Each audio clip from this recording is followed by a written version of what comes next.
Bonjour et bienvenue à tous. Nous allons parler aujourd'hui de la régressivité, quelque chose qui cause des fortes émotions et qui est peut-être plus décisif pour la conception des instruments ou la mise en œuvre des instruments, et que les économistes, parfois, nous les traitons un peu trop tard. Nous pensons beaucoup à l'efficience, ou l'efficacité. Mais en fait, les effets distributifs sont tout à fait décisifs pour la mise en œuvre des instruments. Ici, c'est en fait des émeutes au Nigeria, et quand on a essayé d'enlever les subventions à l'essence. Il y avait une trentaine de morts. J'y reviendrai. Mais tout d'abord, j'allais parler un peu de deux autres sources d'inégalités, que, en effet, je crois que sont des inégalités plus importantes. D'abord, il y a les inégalités qui sont liées aux effets du changement climatique. Et deuxièmement, il y a les effets qui sont liés aux politiques d'allocation des droits. Il est paru, il y a 2 semaines maintenant, je crois, 3 semaines, un article dans la revue Nature, un article nouveau. Il y a une toute petite littérature, peut-être une dizaine d'articles qui définissent une nouvelle littérature sur les dommages climatiques. C'est quelque chose de très important, évidemment. Nous luttons contre le changement climatique à cause des dommages possibles dans l'avenir, mais on n'en parle pas beaucoup. Et c'est évidemment parce qu'on les connaît mal. La plupart des dommages viendront dans l'avenir. Mais il y a une littérature qui essaie d'explorer maintenant les changements de température. Ce n'est pas tout à fait le même.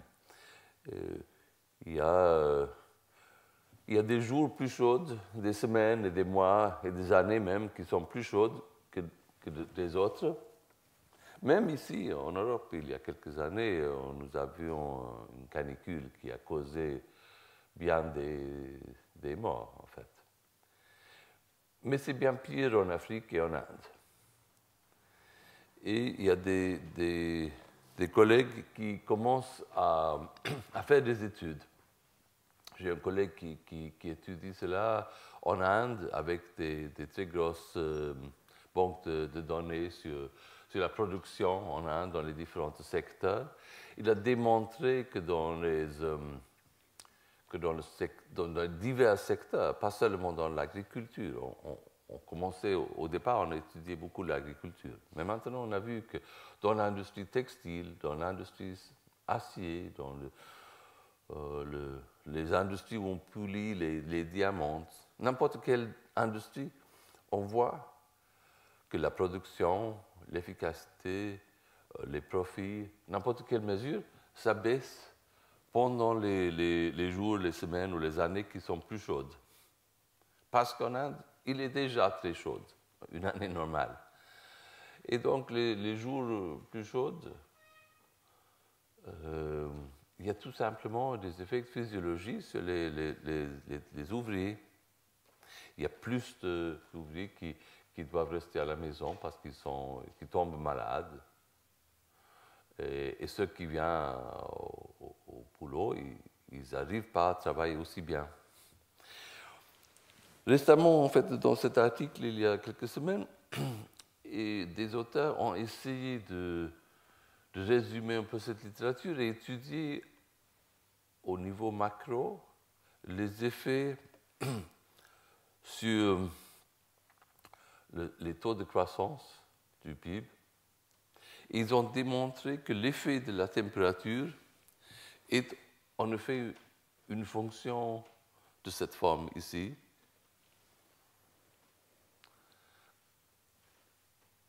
Et dans les pays qui sont froids, à la gauche, un changement de température est en effet un bénéfice. Mais une grande partie de l'humanité vit plutôt dans l'autre côté du diagramme et sont dans les pays chauds, notamment en Asie, en Afrique.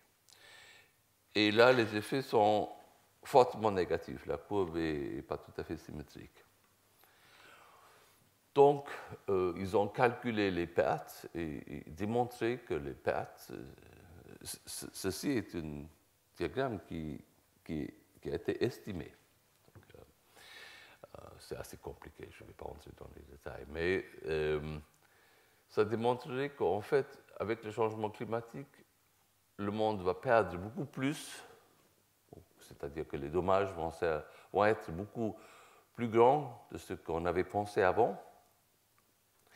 Et en plus de cela, ils vont être déséquilibrés. On va vers un monde plus inégal, parce que c'est les pays chauds qui sont normalement les pays plus pauvres, qui vont plus perdre, et les effets chez nous seraient normalement beaucoup moins.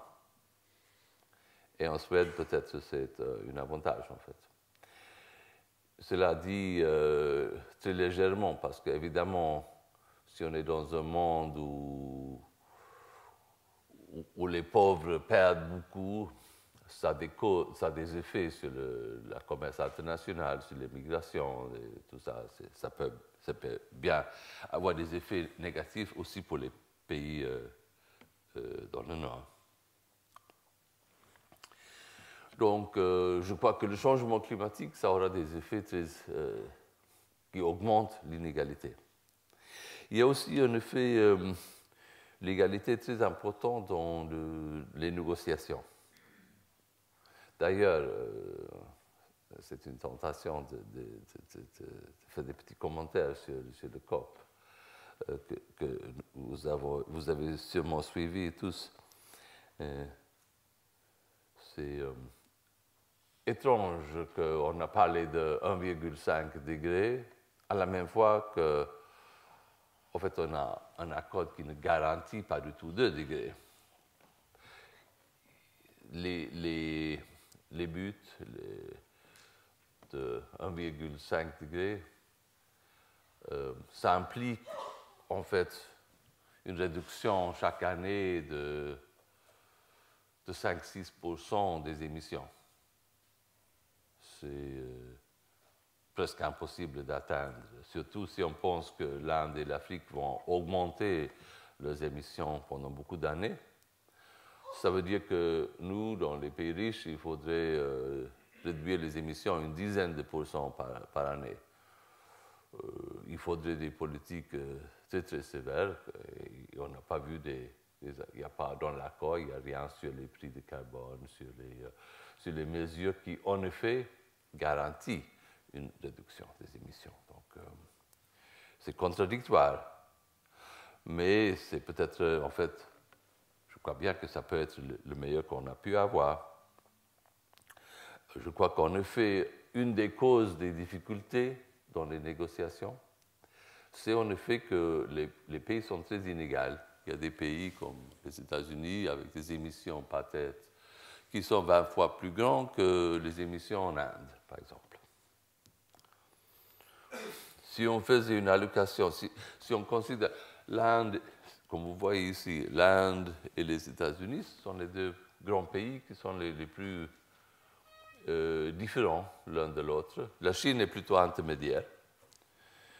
Donc, si on prenait un monde qui consistait juste de l'Inde et des États-Unis, là, ici, il y a les émissions aujourd'hui, totales.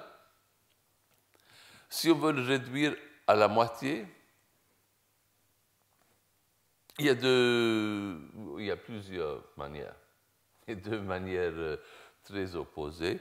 Un, c'est le système dit grand-père, c'est-à-dire des réductions pourcentuelles. Si on veut réduire le total à la moitié, on réduit tous les 2 composants à la moitié. Bon, d'abord, ce n'est pas facile de réduire à la moitié les émissions aux États-Unis. C'est encore plus difficile en Inde parce qu'il y a 5 fois plus de personnes ici. Ils disent qu'ils émettent déjà très peu. Ils ont besoin de développer. Donc, c'est presque impossible. En Inde, on pense que c'est plutôt, on devait avoir une forme d'égalité par tête, des émissions par tête égaux, et ça donnerait ce qu'on a ici. Ça donne en fait une possibilité de croissance légère en Inde, mais ça donne une réduction de 80% aux États-Unis. Si ça est déjà très difficile, ça c'est encore pire. Et en plus, la différence a des significances énormes en quantité d'argent. Alors là, c'est le grandfathering, c'est l'Inde, c'est les États-Unis. Ça, c'est par tête. Et à mon avis, c'est donc un peu à cause de cela que les négociations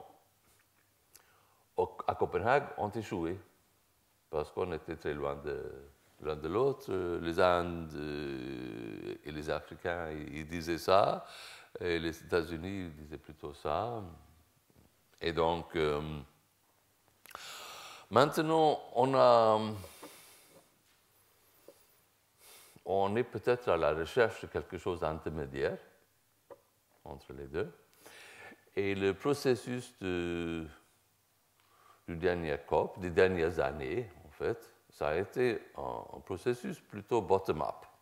C'est-à-dire qu'on a demandé à chaque pays de faire autant qu'il peut et de faire une espèce de plan national qu'on appelle les INDC, Intended Nationally Determined Contribution.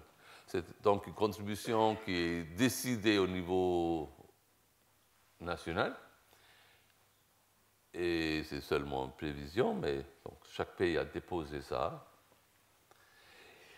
Et si on regarde, en fait, ils sont un peu vagues. Quelques-uns sont un peu vagues, mais on peut dire que c'est quand même quelque chose un peu intermédiaire entre ça et ça, au moins. Donc, ici, encore une fois, l'Inde a 6% des émissions aujourd'hui. Ils ont 18% de la population mondiale. Donc, si on n'avait pas tête, ils obtiendront 18% de l'espace émission, disons. Si on continue avec les réductions procentuelles, ils auraient toujours 6%. Et pour les États-Unis, c'est plus ou moins l'inverse. Et ces droits à l'émission, ils sont très valables, ou ils seront dans l'avenir. Donc, c'est beaucoup de l'argent sur la table, et c'est peut-être une cause que ça prend beaucoup de temps, et que peut-être la négociation peut paraître comme si elle est peu concrète.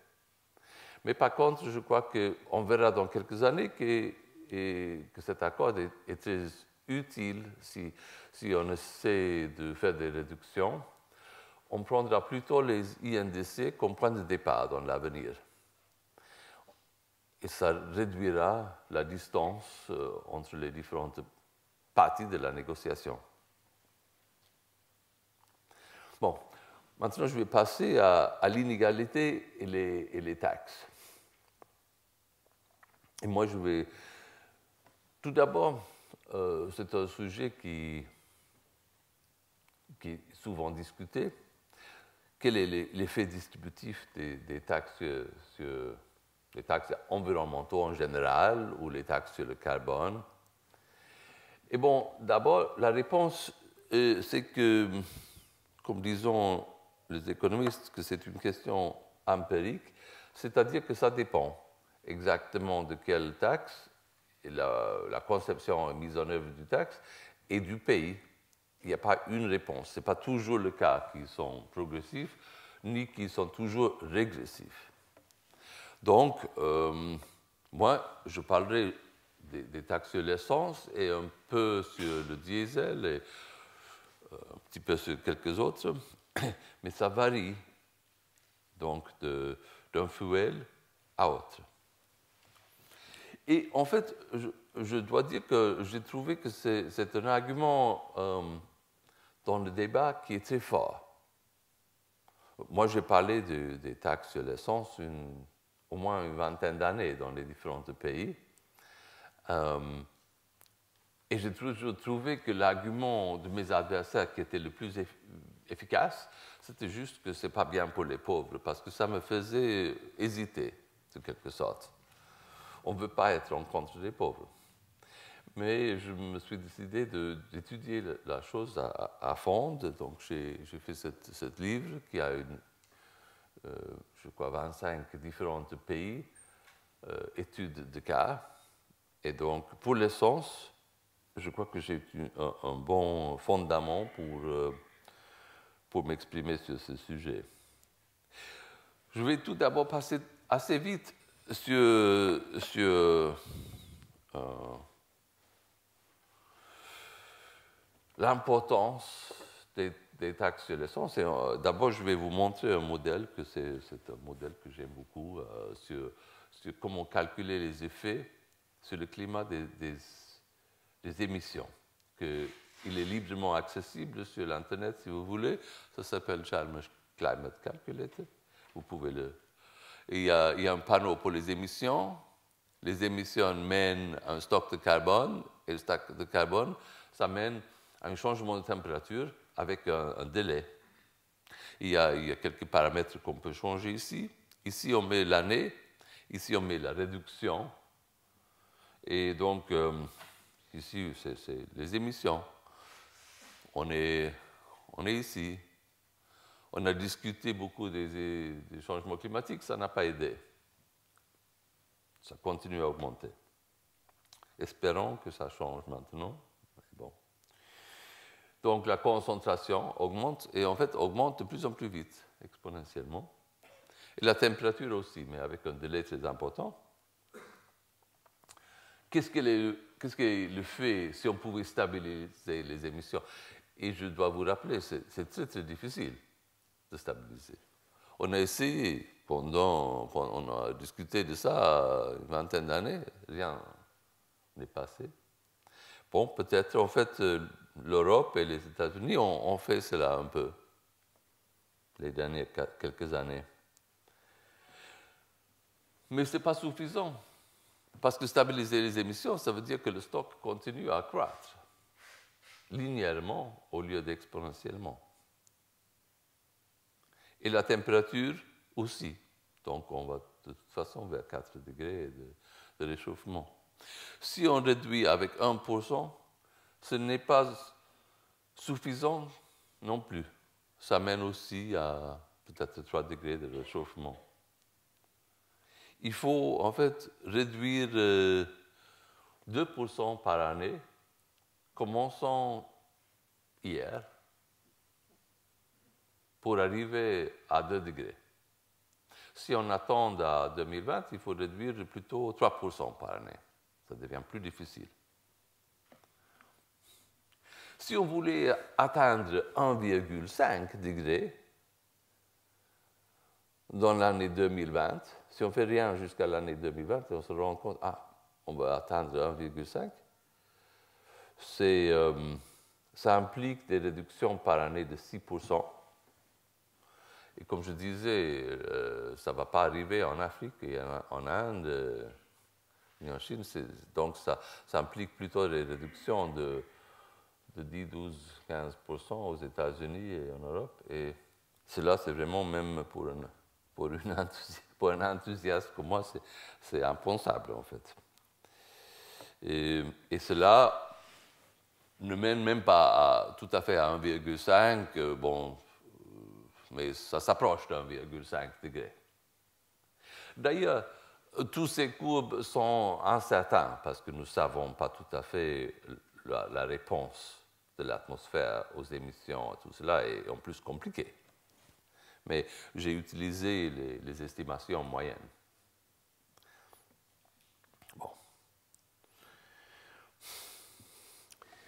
Donc, si on veut réduire les émissions, disons, si on retourne à quelque chose de plus limité, si on veut réduire les émissions de 2% par année, et nous avons une croissance économique de 3%, quel est l'instrument le plus efficace? Bon, à mon avis, c'est un prix généralisé sur le carbone. Et pour le secteur transport, nous connaissons une fonction de demande qui est assez simple. En fait, ça dépend du revenu et du prix. L'élasticité pour le revenu, c'est environ 1. L'élasticité pour le prix, c'est environ 0,7 au long terme, en fait. Donc, tout ce qu'il faut faire, c'est augmenter les prix de l'essence 7% chaque année.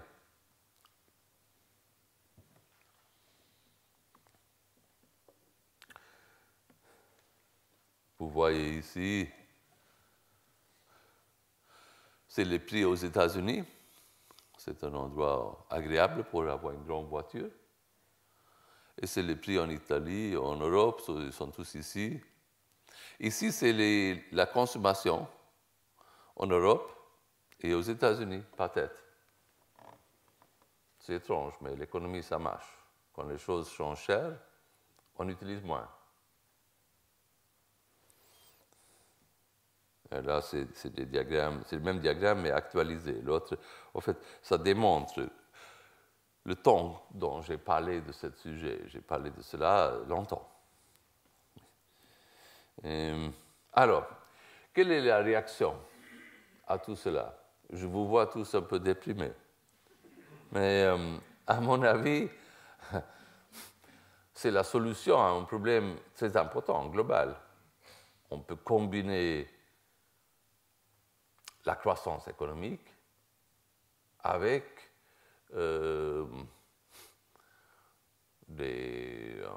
éviter les pires des effets du changement climatique.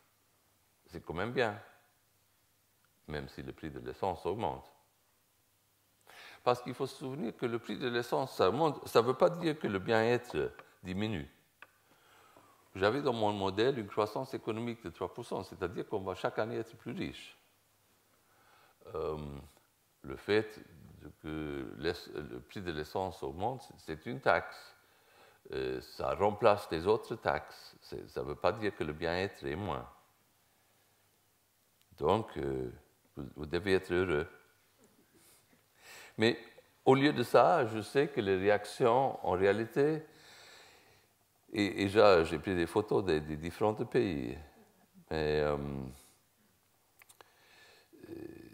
partout, les gens ne sont pas très contents. Et lui, surtout, je ne sais pas si vous savez qui c'est. Cheney. Le vrai pouvoir derrière Bush. En plus, il parlait de taxe essence, là. C'est pour ça.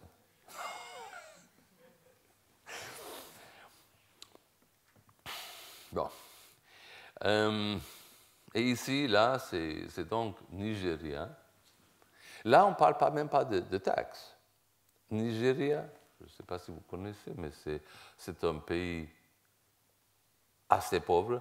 Je dis assez parce que, en fait, parmi les pays africains, c'est un pays qui a beaucoup de pétrole. Ça pouvait paraître un peu moins pauvre que les autres, mais le sort de la plupart de la population vit dans une pauvreté tout à fait misérable. Et on utilise un tiers du budget pour subventionner l'essence. Un tiers. Ah, on s'imagine la liste, si on était ministre de Finances au Nigeria, la liste des choses qu'on voudrait subventionner, qu'on voudrait faire, devrait être longue. L'éducation, des systèmes d'eau, des routes même, la sécurité urbaine, les politiques de développement, la santé. Non, on utilise un tiers du budget pour subventionner l'essence. C'est bien pour qui? Bon, évidemment pour les gens qui ont des voitures, c'est-à-dire les riches. Les pauvres en Nigeria n'ont pas de voitures. Mais, et le président, il s'appelait Goodluck.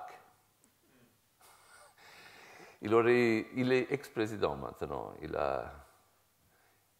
n'a pas eu de bonne chance, en fait. Il était docteur en écologie. Et je crois que c'était une très bonne idée d'abolir les subventions à l'essence, mais il s'est battu contre les lobbies très puissantes. Parce que malgré toutes les études que faisons des gens comme des économistes dans ce domaine, les taxes et les politiques fiscaux souvent ne sont pas décidées sur les critères de rationalité et efficacité, c'est surtout les lobbies, les puissantes lobbies qui imposent les politiques qui sont bien pour eux. Et donc, ces lobbies, ils ont réussi à encourager des émeutes.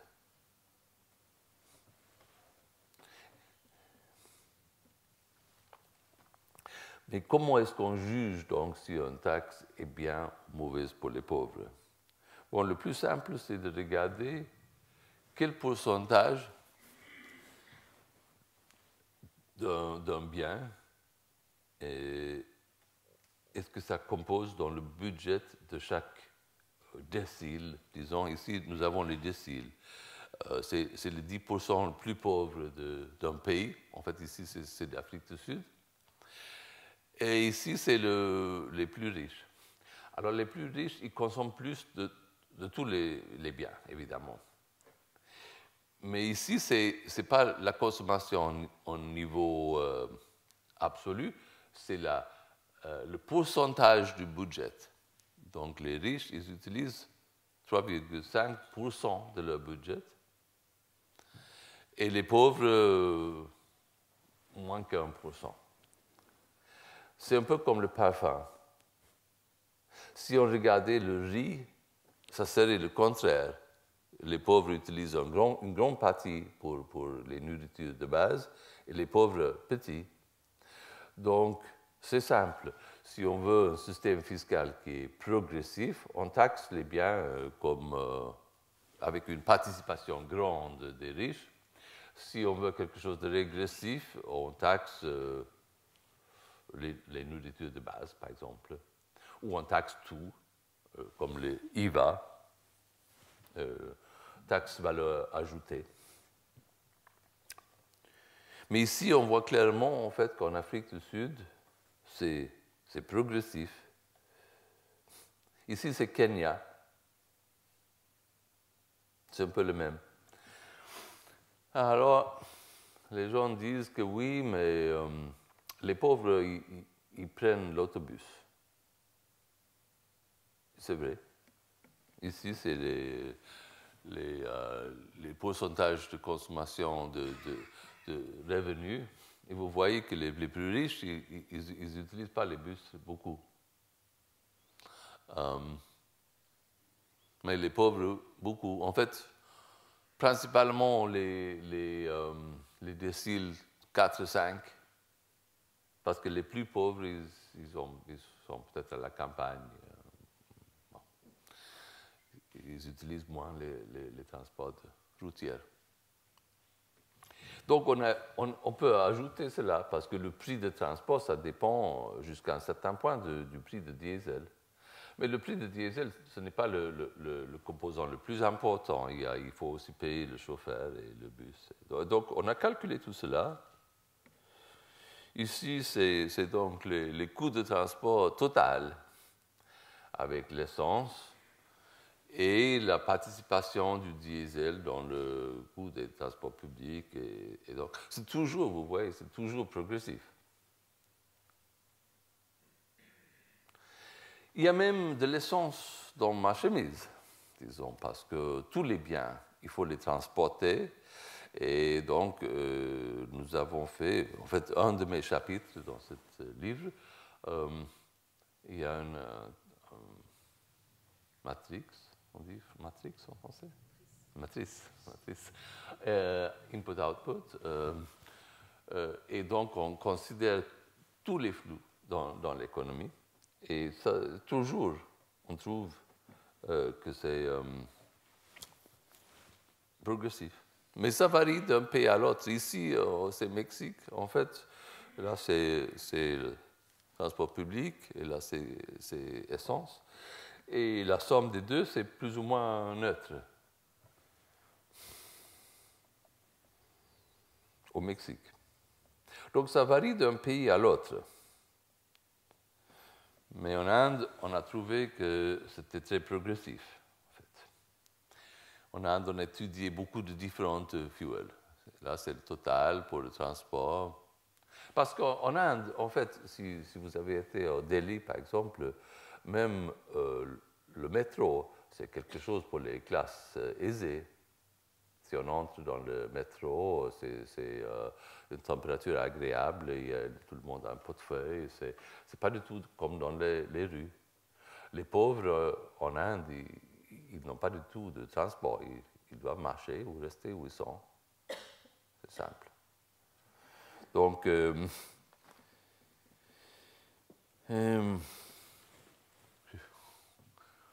bon, j'ai une grande quantité de différentes études de cas.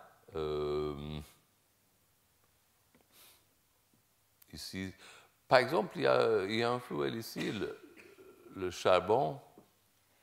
Non, c'est pas le charbon, c'est le kérosène. Si vous voyez, c'est une couleur qu'on se voit un peu mal là. C'est bleu très clair. La courbe est en effet montre que c'est en effet c'est régressif. Donc une taxe sur la kérosène, c'est régressif. La kérosène est utilisée principalement par les pauvres qui l'utilisent pour la cuisine, pour allumer. Et donc, taxer cela, c'est régressif. C'est ce que je veux dire, que il n'y a pas une loi qui dit que c'est toujours progressif ni toujours régressif, mais l'argument qu'on écoute, c'est souvent que c'est toujours régressif, et cela, ce n'est pas du tout vrai.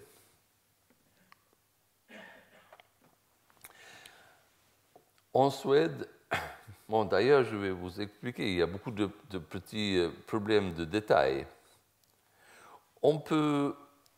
J'ai deux courbes pour la Suède ici. C'est le même, c'est les plus riches, les plus pauvres, et, non, là et là. Et ici, c'est les parts, ici, ils sont calculés sur le revenu.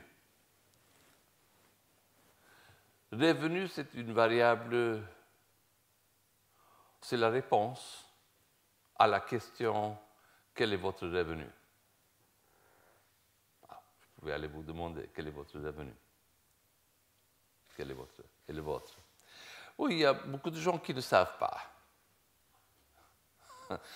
Il y a des retraités qui disent « Ah, bon, j'ai une pension, je ne sais pas si ça compte comme revenu. Est-ce que c'est... » Bon, il y a des jeunes, ils prêtent de l'argent. Ils étudient la médecine, ils vont être riches dans l'avenir, ou bien aisés, au moins. Mais ils n'ont pas... Le revenu maintenant est zéro, parce qu'ils vivent des prêts. Alors ça devient compliqué. Il y a des riches qui ne veulent pas dire combien, parce qu'ils pensent, ils soupçonnent que la personne qui pose des questions, en réalité, vient de l'État et qui va imposer les taxes après.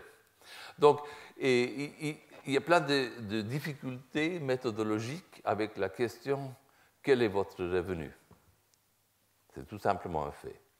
Même en Suède, disons, qui est un pays où presque tout est enregistré déjà, chiffré et transparent. Et dans beaucoup de pays, c'est très difficile de poser cette question. Donc, il y a une alternative. Parce que ces chiffres, ils viennent des household budget studies, des études de budget des ménages. On a les dépenses sur l'essence, mais aussi sur la nourriture, sur les vêtements. On a toutes les dépenses, en principe. Donc, on peut tout sommer et on peut dire que la somme de ce qu'on achète dans une année, c'est une sorte de mesure du revenu. C'est expenditure. Et il y a même les théories pour motiver cette approche. On peut dire que les gens, ils ont, avec une marge d'incertitude, mais ils ont quand même une vision sur leur vie. Ils voient que quand ils sont jeunes, ils prêtent de l'argent, ils investissent dans une éducation, ils auront plus d'argent après, ils ils épargnent pour la retraite. Il y a toute une vision, donc on peut consommer parfois quelques années plus de ce qu'on gagne quand on est étudiant, par exemple. Donc c'est une réflexion, ce qu'on dépense, ce qu'on achète, c'est une réflexion du niveau de revenu sur toute la vie espérée. Donc ici, ça motive qu'on utilise ça. Mais vous voyez, ça donne des résultats assez différents. Et juger avec cette mesure-là, taxe essence, en Suède, paraît plutôt progressif, et ici, ça paraît plutôt régressif. De toute façon, l'effet est assez faible, mais quand même, c'est une curiosité méthodologique, on peut dire. D'ailleurs, voilà, ce n'est pas un bon diagramme, mais c'est juste, ça démontre en fait un autre aspect qui est très important, c'est que si on met une taxe sur l'essence, il y a des revenus pour l'État. La discussion jusqu'à maintenant, je n'en ai pas parlé de ce qu'on fait avec ces revenus. Supposons qu'on l'utilise. Il y a toujours les cyniques qui disent non, le ministre des Finances va tout voler. Bon, peut-être que ça arrive parfois, quelque part, mais normalement, on pourrait aussi penser que les corrupts, ils volent de toute façon un peu, mais que cela est en constant et que ça ne change pas avec le taxe essence, disons. Et donc, on peut dire qu'on augmente la taxe essence au lieu de notre taxe ou qu'on diminue des autres taxes. Ici, j'ai fait j'ai utilisé dans un modèle tout simplement les revenus du taxe essence ici pour réduire les taxes sur l'IVA sur la nourriture. Donc ça, c'est bien pour les pauvres. Et cela implique que si on le voit comme une réforme fiscale, que ça devient fortement progressif.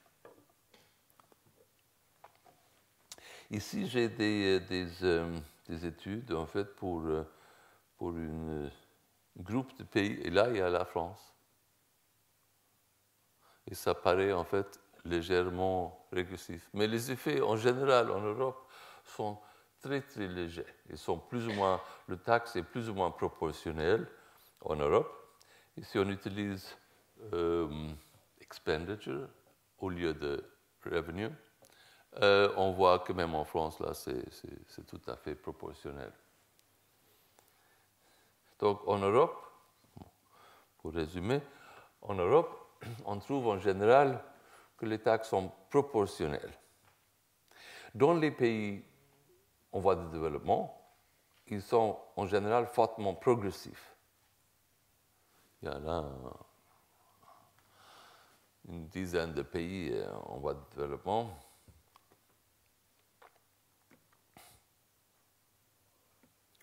D'ailleurs, c'est étrange en fait qu'il y a des gens qui, il semble que la seule fois qu'ils parlent de la progressivité et régressivité, c'est quand ils vont arrêter des taxes sur le carbone. Si on regarde les systèmes fiscaux que nous avons dans l'Occident, en Europe et aux États-Unis, les derniers 20-30 ans, on les a fait beaucoup plus régressifs. Il ne semble pas avoir une grande demande pour la progressivité. Si on veut faire des systèmes, des taxes progressifs, c'est tout à fait possible. Tout simplement, par exemple, les taxes progressives, c'est-à-dire que le taux de taxe augmente avec les taxes. Nous avions ça en Suède dans les années 70 et ça a été aboli. Ça devient difficile. Ça devient difficile d'avoir dans un seul pays d'abord, parce que les gens avec des revenus élevés, ils se disent, mais je pourrais aller vivre dans le pays à côté, le pays voisin, et j'aurai bien moins de revenus et je peux continuer mes affaires de toute façon dans mon propre pays. Donc on risque de perdre beaucoup de gens de haut revenus, ce qui ne serait pas bien pour le budget du pays. En plus, il y a des autres difficultés.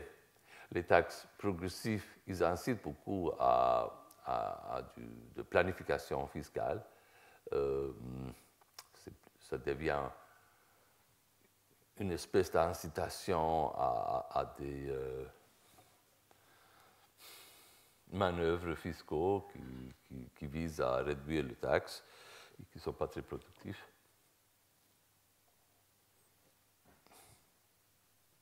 D'ailleurs, ouais, voilà ici, on peut voir, pour résumer un peu, j'ai trouvé que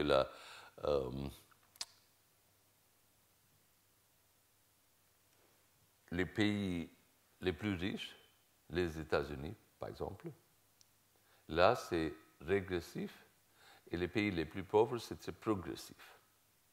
Évidemment, cela c'est lié au fait que dans les pays les plus riches, même les pauvres ont des voitures. C'est vraiment pas très compliqué d'ailleurs. Ce qui est un petit peu compliqué, c'est comment mesurer, parce que jusqu'à maintenant, j'ai eu des diagrammes, juste des diagrammes comme ça. Donc, j'ai voulu avoir une mesure de l'inégalité.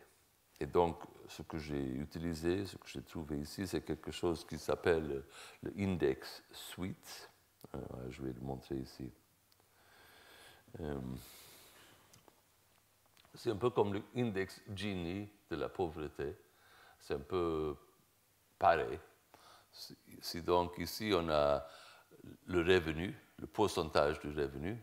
Ici, on a toute la population. Ici, il y a le premier 10%. Et ici, on a participation dans les paiements fiscaux. Ici, donc, les gens qui ont le 10% plus de revenus, ils payent un peu plus que 10% de toutes les taxes. Et donc, ici, on a un système fiscal qui est progressif. Il est plus progressif, le plus convexe est cette courbe. Il est régressif s'il est sur l'autre côté. Et la mesure suite, c'est en fait cette area divisée par toute l'area du tableau. Donc, voilà, c'est une formule tout à fait simple ici, et des différents pays.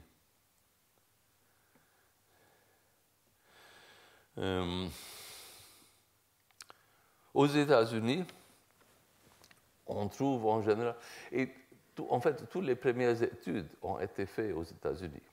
Peut-être c'est un peu à cause de ça que tout le monde croit que les taxes essence sont régressives, parce que les premiers articles publiés sur le sujet, ils démontraient que c'était régressif, mais c'était aux États-Unis. Et aux États-Unis, comme je disais, les pauvres ont des voitures. Ils ont même des voitures, des vieilles voitures, achetées des années 70-80, qui utilisent beaucoup d'essence. Ils sont obligés d'aller très loin pour leur travail, souvent.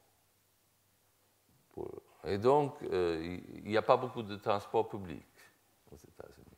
Donc, il y a un tas de raisons pour lesquelles une taxe d'essence peut être nocif, dommage pour les pauvres aux États-Unis. Mais évidemment, d'abord, évidemment, c'est une grande erreur de penser que ça doit être le même partout. En Europe, on a trouvé que c'est plutôt proportionnel. Nous avons moins de distance, plus de transport public. Et dans les pays pauvres, les pauvres n'ont pas du tout de voiture. Même dans les États-Unis, si on utilise le revenu pour des buts progressifs, on peut facilement faire des paquets de réformes fiscales qui sont totalement progressifs, si on veut. Mais en fait, comme je disais, les derniers 30 ans, on a fait chaque année plus régressif le système. Donc, je ne crois pas qu'on le ferait, mais on pourrait le faire facilement.